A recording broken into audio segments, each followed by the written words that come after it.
Israel और फिलिस्तीन के बीच संघर्ष लगातार बढ़ रहा है। दोनों की ओर से की जा रही भारी बमबारी के चलते अब तक हजारों लोगों की मौत हो चुकी है। यह जंग रूस और यूक्रेन युद्ध के बाद अब दुनिया के लिए एक बार फिर मुसीबत का सबब बन सकती है। इसका असर भारत में भी पेट्रोल डीजल की कीमतों में बढ़ोतरी के रूप में देखने को मिल सकता है। चलिए समझते हैं कि अगर जंग आगे भी ऐसे ही चलती रही और दूसरे देश भी इसमें भागीदारी करते हैं जैसे लेबनान ने किया फिलिस्तीन की तरफ से, तो भारत को इसमें कौन कौन से बड़े झटके लग सकते हैं। नमस्कार, मेरा नाम प्रशांत है और आप देखना शुरू कर चुके हैं डेली लाइन का एक्सप्लेनर। सबसे पहले इस युद्ध के ताजा हालात को समझ लेते हैं। तो बता दें कि शनिवार को इजराइल के कई क्षेत्रों में फिलिस्तीन ग्रुप हमास द्वारा दनादन रॉकेट दागने के बाद शुरू हुई जंग ने अब विकराल रूप ले लिया है।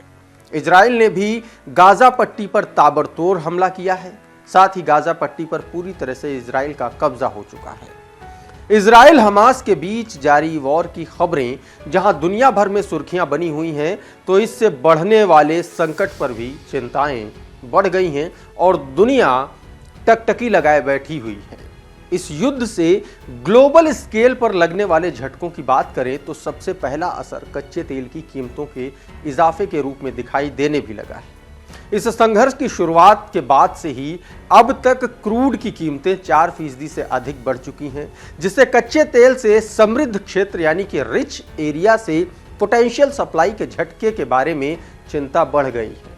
शुरुआती एशियाई कारोबार में बर्न क्रूड 4.7% उछलकर $86.65 पर और वेस्ट टेक्सास इंटरमीडिएट 4.5% बढ़कर $88.39 पर पहुंच गया है।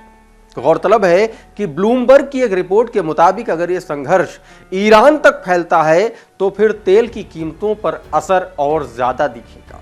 हालांकि इसकी संभावना अभी कम ही है, लेकिन अगर इजराइल किसी भी ईरानी इंफ्रास्ट्रक्चर पर हमला करके जवाब देता है तो कच्चे तेल की कीमतों में तत्काल प्रभाव से बढ़ा इजाफा देखने को मिलने लगेगा। अगर ऐसा होता है तो फिर भारत में पेट्रोल डीजल की कीमतों पर इसका असर दिखाई दे सकता है, क्योंकि भारत अपनी जरूरत का ज्यादातर कच्चा तेल आयात करता है। दूसरी तरफ इजराइल और भारत के रिश्ते काफी मजबूत हैं और इसके साथ ही दोनों देश बड़े व्यापारिक साझेदार भी हैं। इजराइल के लिए भारत एशिया में तीसरा सबसे बड़ा ट्रेड पार्टनर है। इजराइल में कई भारतीय कंपनियों का निवेश भी है, तो इजरायली कंपनियों ने भी भारत में बड़ा इन्वेस्टमेंट कर रखा है। दोनों देशों के बीच एक्सपोर्ट इंपोर्ट पर अगर नजर डालें तो वित्त वर्ष 2022-23 में भारत ने इजराइल से 1400 से अधिक तरह के आइटम्स इंपोर्ट किए, जिसमें हीरे, मोती, फर्टिलाइजर्स, इलेक्ट्रॉनिक्स कंपोनेंट और क्रूड ऑयल शामिल है। जबकि भारत से इजराइल को एक्सपोर्ट किए गए सामानों की लिस्ट काफी लंबी है, जिसमें हीरे हैं, ज्वेलरी है, कंज्यूमर इलेक्ट्रॉनिक्स, इंजीनियरिंग का सामान भी शामिल है। भारत और इजराइल के बीच वित्त वर्ष में कुल $10 अरब के करीब का कारोबार हुआ। इसमें $8.45 अरब एक्सपोर्ट और $2.3 अरब इंपोर्ट किया गया। पोर्ट, शिपिंग समेत कई बड़े सेक्टर में भारत और इजराइल का कारोबार कई मायनों में बेहद अहम है। ऐसे में फिलहाल जो युद्ध शुरू हुआ है उससे इस कारोबार पर असर पड़ने की संभावना बढ़ गई है। इस चल रहे युद्ध का असर भारतीय शेयर बाजार पर भी दिखना शुरू हो गया है। सप्ताह के पहले दिन यानी कि बीते सोमवार को स्टॉक मार्केट की शुरुआत सेंसेक्स में 451 अंकों की बड़ी गिरावट के साथ हुई। इसके चलते बीएसई का मार्केट कैपिटलाइजेशन 320 लाख करोड़ रुपए से कम होकर 316 लाख करोड़ रुपए हो गया।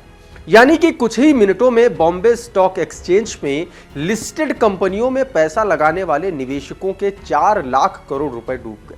इस जंग के चलते क्रूड ऑयल पर दाम बढ़ने के कारण भारतीय तेल कंपनियों के शेयरों में भी गिरावट देखने को मिली। बीपीसीएल शेयर 2% से ज्यादा टूट गया। वहीं शिपिंग सेक्टर पर भी इसका प्रभाव देखने को मिला। अडानी पोर्ट का शेयर 4.18% टूटकर 796 रुपए पर पहुंच गया। बाजार पर इस युद्ध का तत्काल असर दिखाई दे रहा है। इस युद्ध के कारण सोने की कीमतें बढ़ सकती हैं। इस संघर्ष के कारण भारतीय शेयर बाजारों में गिरावट देखने को मिली है। इजराइल हमास युद्ध के चलते भारत से यूरोप तक बनने वाले इकोनॉमिक कॉरिडोर पर संकट के बादल भी मंडराने लगे हैं। आने वाले समय में इजराइल और हमास युद्ध का असर भारत समेत दुनिया भर में पड़ता हुआ दिखाई दे सकता है। इसके बढ़ने से न केवल भारत बल्कि अन्य देशों का एक्सपोर्ट इंपोर्ट प्रभावित होगा, कच्चे तेलों की सप्लाई भी बाधित हो सकती है। कुल मिलाकर के ये कहना गलत नहीं होगा कि अगर ये जंग लंबी खिंची तो फिर ग्लोबल इकोनॉमी पर इसका बहुत बुरा असर पड़ने वाला है और सप्लाई चेन प्रभावित होने से कई जरूरी सामानों पर संकट गहरा सकता है। आज के इस एक्सप्लेनर में फिलहाल इतना ही, लेकिन आप हमें कमेंट करके जरूर बताइए कि इस एक्सप्लेनर में दी गई जानकारी, इस वीडियो में दी गई जानकारी आपको कैसी लगी। अच्छी लगी तो इस वीडियो को आगे भी शेयर कर दीजिए और हमारे चैनल को सब्सक्राइब कर लीजिए। अगर आप ये वीडियो हमारे फेसबुक पेज पर देख रहे हैं तो हमें फॉलो भी कर लीजिए। हमारे प्लेटफॉर्म का नाम है डेली लाइफ।